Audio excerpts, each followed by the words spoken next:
Hello, this is Emily Iannelli of T Girl Angel. I hope everybody is doing okay. I'm trying to cope with some things that are um, somewhat frustrating. Um, it's hard when you rely on an auto, a car, a vehicle. Um, I've gone through it before when I had my car impounded wrongfully and had to go through 2 months of living without it. And the only good thing to come of it was that I improved upon my exercising. But that was during more favorable conditions weather wise. Now, unfortunately, my car is out of commission again. It's not a big deal. I mean, I just don't have the financial resources right now to fix it. But, there are so many misfortunes that people go through. So a car not working is not really that big a deal. I can live with that as long as I know eventually I'll have my car back running. But it is frustrating because we tend to use our cars, and once you get used to it, it's hard to get around other ways. But the hardest part is with my son because I want to go out and do some Christmas shopping, and now I have to rely on friends to help me. It would be too far to walk to the stores and carry all of that. I mean, I'm trying to do what I can for my son to make his Christmas special. Um, I can only do so much, but I'm hoping that my son will be able to come home for Christmas because we had some problems when he was not able to control his emotions and he ran out of the house, and it caused some anguish mentally for me because uh, in one instance he disappeared on me and I had no idea where he went, and I wound up having to call the police to get him or to try to find him, and I had no idea where he was. It was only when the police had come to my house that my neighbor, ran out of the house saying, "Maddie's here. He's okay." And I was like so relieved, but at the same time, I didn't know what to say to the police officers. But they were very kind and understanding. And then I went through my own cycle of emotions, and my son was having troubles. I was having my own emotional issues. I guess we all do, and the only thing that helps me when I'm struggling and feeling down and depressed is writing. Writing has saved me and it has helped me because I will be honest and say that if I didn't have that ability to express myself through my writings, I don't know if I would still be here today. It's what helps me cope. Writing is something that I need to do, and it allows me to express my feelings. And I think we all have that need to express things that are going on in our life. And for me, I used to be very quiet and shy, and I had a very difficult time expressing myself.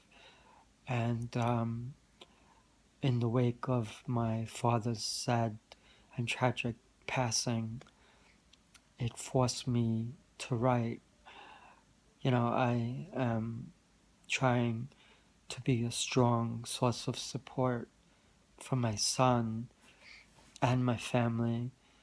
I've kind of am relying on the goodness of others in ways, and I value friendships.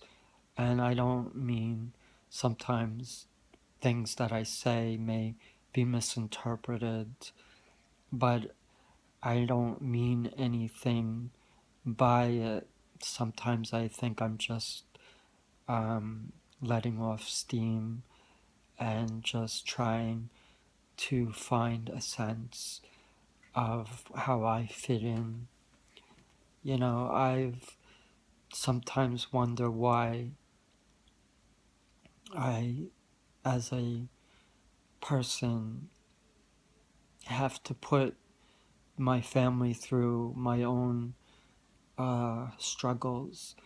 Um, to be honest with you, I, for all intents and purposes, now live as a woman, but I never thought in a million years that I ever would do this.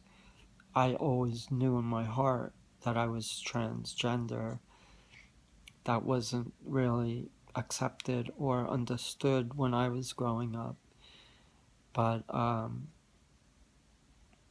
I just knew that in my life that I had to kind of figure out what it was that I was going to do. And I think we all hope that we meet someone special, that we have our own family, and that we do the best that we can.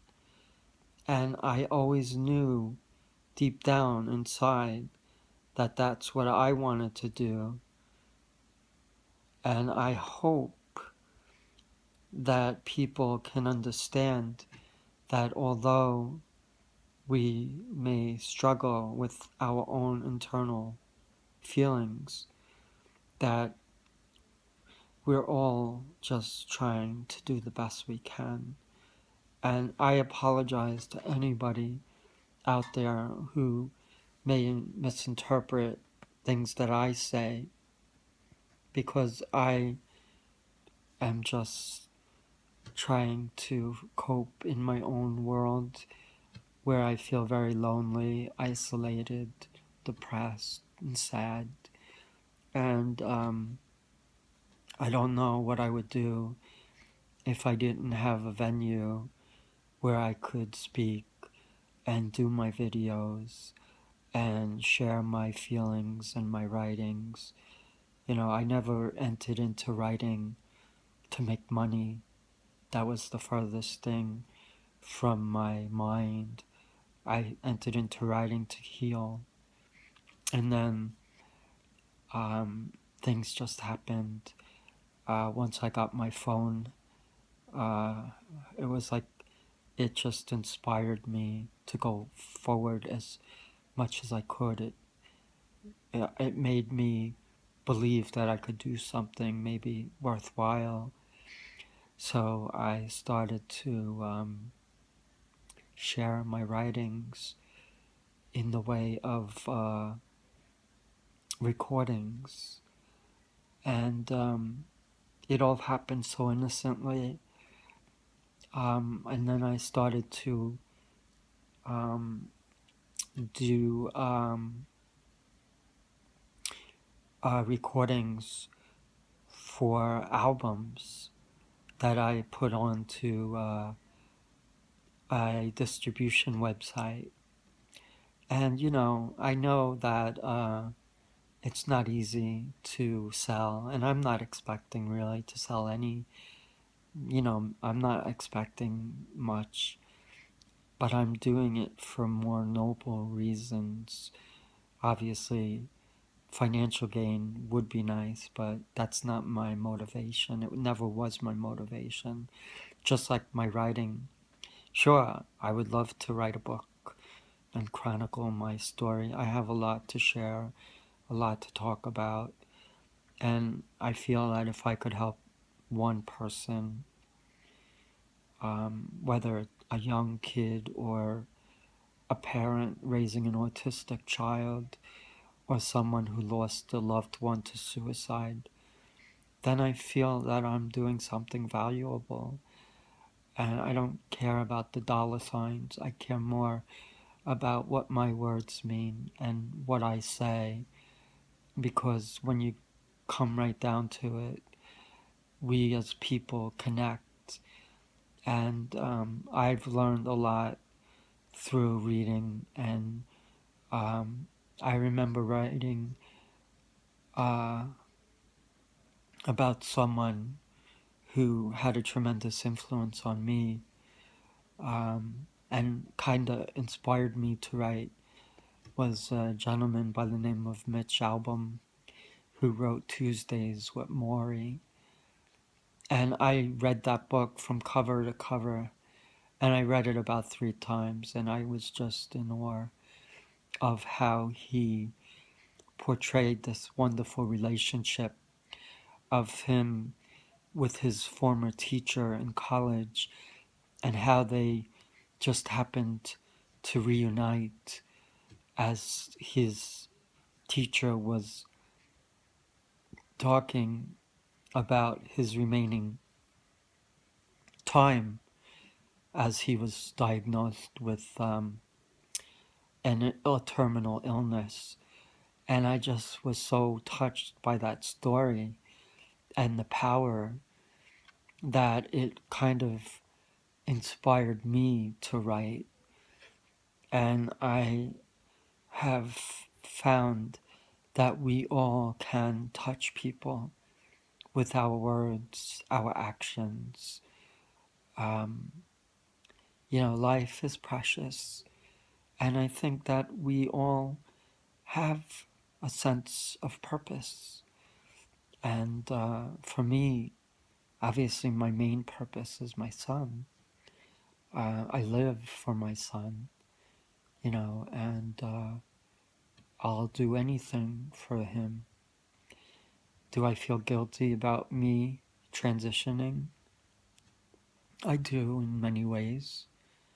I sometimes wonder if it's the right thing for me because of how it affects my son.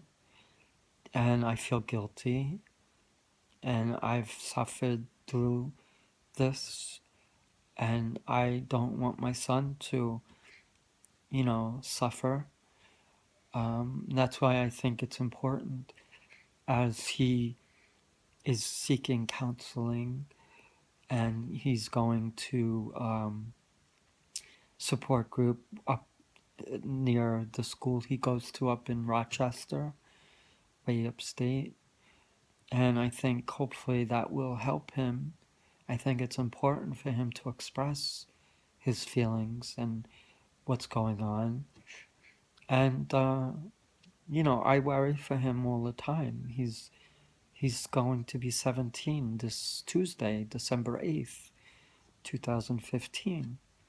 And I'm just in awe. I still remember the day when he was born. And it just amazes me how quickly the time passes. I remember when he was just a little baby, and now he's a 17-year-old young adult, a young man. And I'm trying to teach him about what it's like to be a man.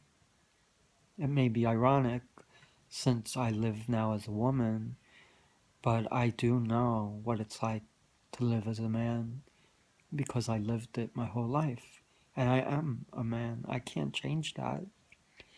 And I'm not uh, going to deny that.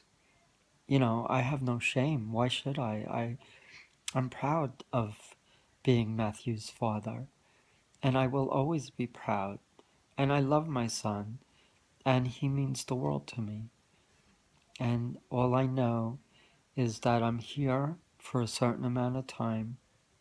And I too will pass one day.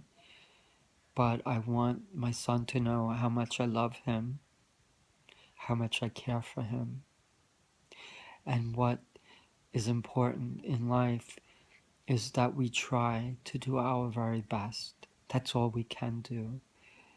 We cannot do more than what God has intended for us. And we just do what we can.